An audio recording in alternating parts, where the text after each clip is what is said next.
Ladies and gents, welcome back again for a new video. So here we are again in Windows. And yes, this is Windows 10. The last thing you would expect from somebody that's make Linux content all the time is to use Windows. Surprising, isn't it? But I have my reasons why. And I believe you should dual boot Windows in 2025 along with Linux. I'm gonna tell you why. So when I first started using Linux, I had Windows all the time installed in the same machine. So I didn't delete Windows at all. I kept it because I know I will need it at some point. Okay. I know I will need Windows. I know I will need something in Windows. I know something wasn't going to go right with Linux because I'm a beginner and I will need to use Windows as a backup. And the first problem I had is gaming. Okay. I was suffering, and I mean it. I was really suffering with gaming. And I know this will backlash on me, all right? Somebody in the comments will be like, wait, are you saying that gaming is not possible on Linux? Hey, don't misunderstand the situation. I'm not saying that gaming is not possible on Linux, but I'm saying it's not possible for me. You can see what I have in here. Windows 10 Enterprise, nice. It's an HP product, 600 G3MT. If you have something like that, you know it's not fast, right? Well, I'm still not done just yet. Let's go somewhere over here to see how much RAM we have. We have only 16 gigabytes of RAM. 2025, 16 gigabytes of RAM? Nope, that's not enough. Or kind of that's enough for browsing the net and doing little things here and there, but that's not enough to do way bigger tasks. And guess what? There is no graphic card whatsoever. So if somebody in the comments will be like, oh, no. You don't have the right to say that you cannot game on Linux. I'm just sharing my personal experience. Every single time I was telling you that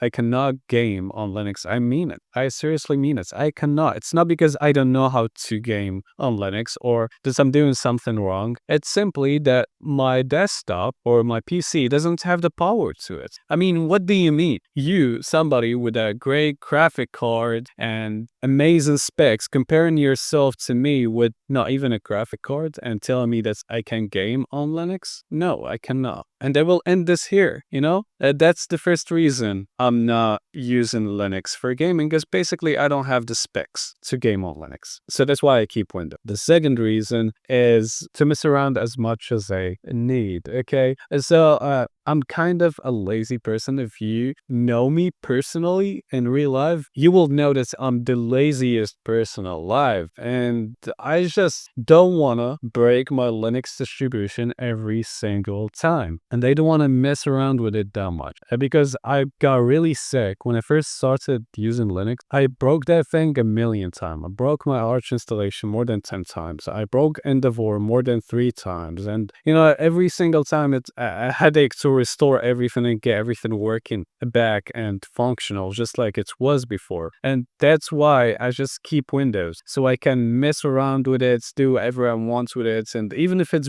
breaks down or whatever, it doesn't even matter. Or even just use virtual machines here and there. And they have, you know, another hard disk connected to Windows, so I can store much more things on Windows than I can on Linux. I tried to like kind of cut in half, partition the hard disk and give 50% to Linux and 50% to Windows, but that didn't work. And it just caused me to install everything all over again. And I lost around 300 gigs of data just because of that. But well, that's how it does work for me. And it might not work the same for you. You might have a whole different experience. But I would really recommend dual booting, you know? And if you're not going to dual boot Windows 11, doesn't even matter. You can just use Windows 10 ALT Enterprise LTSC. What a long name, goddammit. But you can definitely use that one. It's so usable. And, you know, alongside with the Arch or Kashii, I would recommend Kashii. It's going to give you such a great performance. And if you want like stability, I could recommend Endeavor. And if you want headaches, I could recommend Arch. And this one is an extra, but if you want to compile everything all over again all day long, you can use something like Gentoo. And by the way, today's video was going to be about Gentoo. We'll be giving a try to Gentoo for the second time. I didn't know why I took that decision. It was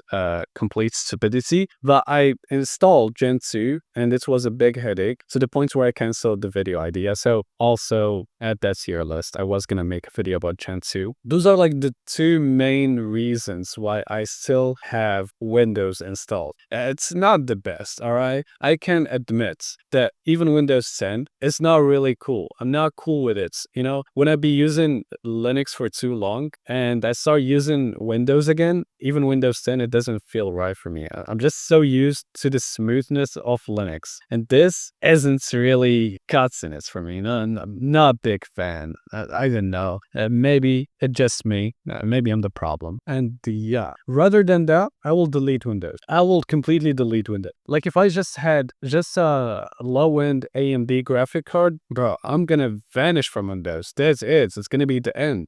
Besides, I have no graphic card, then oops, I cannot, you know? One more thing, which is kind of important for a lot of you. If you do video editing or all kind of things that are related to video editing or Photoshop or I don't know, you name it, you will need Windows because that thing is not available in Linux. You gotta find yourself an alternatives on Linux in order to move on and rely completely on Linux. But if you've been using, for example, Adobe apps for most of your life, just like me, you would have to deal with a big headache, just like I had to, you know, because I was trying to find myself alternatives and I forced myself to use alternatives all the time. But it didn't work, you know, and I always go back to Windows and use Adobe apps on Windows. So that's also a good point to keep Windows. And I'm sure a big percentage of people that use Adobe for a long